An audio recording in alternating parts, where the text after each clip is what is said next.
السعرات الحرارية في البليلة المسلوقة.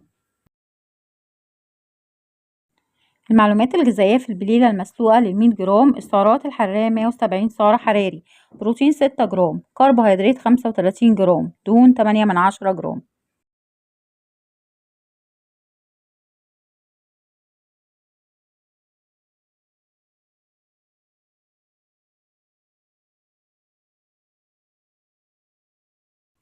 المعلومات الغذائية في البليلة المسلوقة: المعلقة كبيرة بوزن 28 جرام زي ما شفنا في الفيديو السابق. السعرات الحرارية 47 سعر حراري، بروتين 1.7 جرام، كربوهيدرات 9.8 جرام، دهون 2 جرام.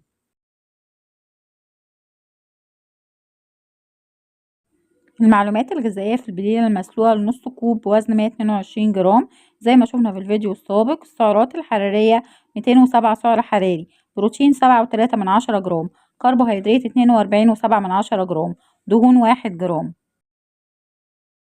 السعرات الحرارية في البليلة باللبن: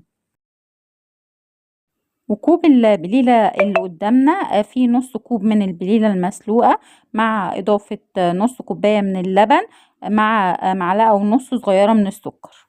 ويلا بينا نحسب السعرات. المعلومات الغذائية في البليلة باللبن أو الحليب بإضافة السكر أي بإضافة معلقة ونص سكر للكوب زي في الفيديو السابق. السعرات الحرارية 322 سعر حراري، بروتين 11.1 جرام، كربوهيدرات 59.1 جرام، دهون 5 جرام.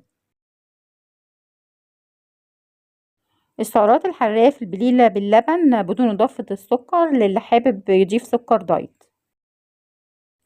المعلومات الغذائية في البليلة باللبن أو الحليب بدون إضافة السكر لكوب: السعرات الحرارية 280 سعر حراري، بروتين 11.1 جرام، كربوهيدرات 48.1 جرام، دهون 5 جرام.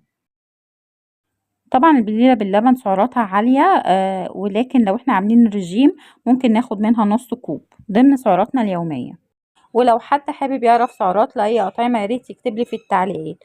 وشكرا لكم على المشاهدة، وما تنسوش الاشتراك في القناة للحصول على المزيد من المحتوى المفيد حول الصحة والتغذية.